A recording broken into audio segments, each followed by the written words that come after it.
I was hired to catalog the contents of an estate that didn't exist on any map. The Hollowmere House, a towering stone structure hidden deep in the forest, only reachable by a single narrow road that didn't appear on GPS. And even though the job paid an obscene amount of money, I almost turned it down because the contract arrived hand-delivered in a leather envelope sealed with wax written entirely in red ink and included a note that read, "You must finish before midnight on the 7th day. Don't move anything with a name."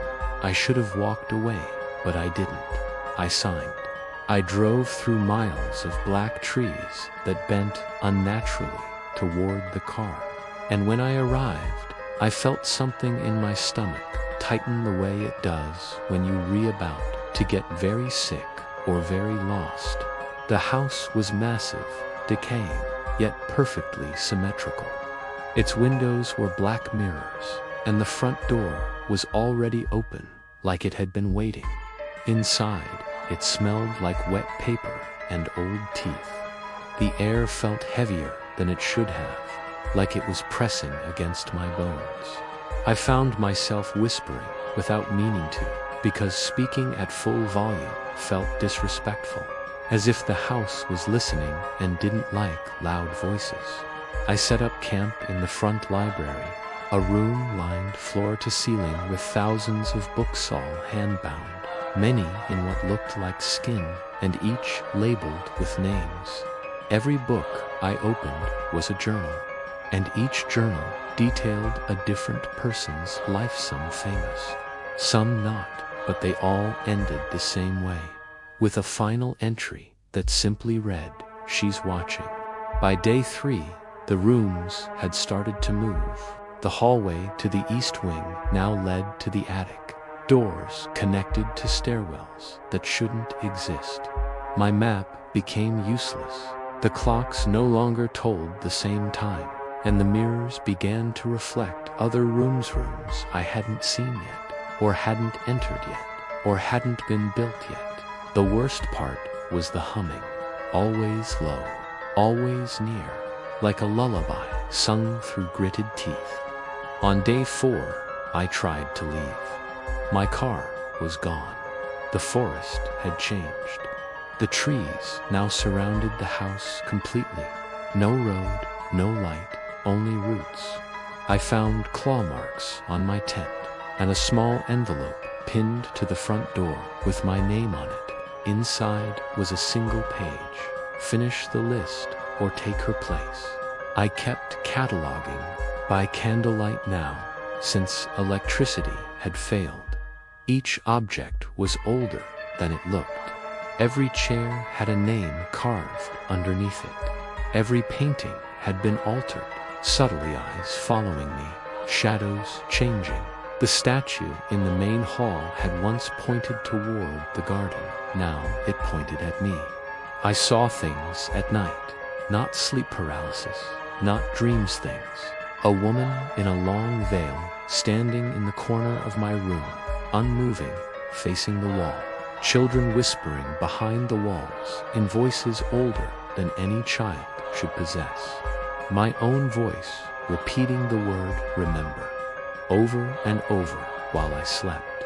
The journals in the library began to update themselves. New entries, with my handwriting, describing things I hadn't done yet, thoughts I hadn't had, fears I had tried to suppress since childhood. By day 6, I stopped sleeping. The house wouldn't allow it. I blinked and time skipped, hours lost. My beard grew inches overnight. My fingernails turned black. The food I brought spoiled. The water turned yellow. The wind outside sounded like breathing. I found a locked door in the cellar, labeled "Do not open unless she calls." It was wrapped in chains, sealed with melted wax, and dozens of handwritten pages nailed into the wood. The pages contained prayers, desperate ones. One said, "She came from underneath. Do not say her name, or she remembers her face." I didn't open it. But I heard knocking from inside, and each knock echoed inside my head like a heartbeat. The seventh day arrived. I raced to finish cataloging. I was only missing one item. Room 121, the only door I hadn't opened. It was located in a hallway that should not have existed, but there it was now, as if it had grown overnight. Room 121 was locked with a key made of bone that I found in my boot that morning. Inside was a chair. Just a chair. Wooden, cracked, old. It had a name carved into it. My name. I backed away, heart racing, and the door slammed shut. In the mirror behind the chair, I saw my reflection, only it wasn't me. It smiled. It whispered, "Your list is done. Now choose." The candle went out. When I lit it again, the chair was empty. The room was empty. But I was holding the journal labeled with my name, and the final entry had been written. I watched myself finish. I watched myself leave, but I'm still here. I ran. I tried every door. All were locked. Every window showed a different version of the house burned, flooded, frozen. One window showed me still sitting in the chair, staring forward. I screamed. I begged. I offered my own name, but it was too late. Midnight passed, and she came from underneath, crawling like smoke, face shifting between 1,000 screaming mouths. Her fingers long and soaked in ink, her veil covering a crown of writhing teeth. She didn't touch me. She pointed to the journal. I had one job: record, replace, repeat.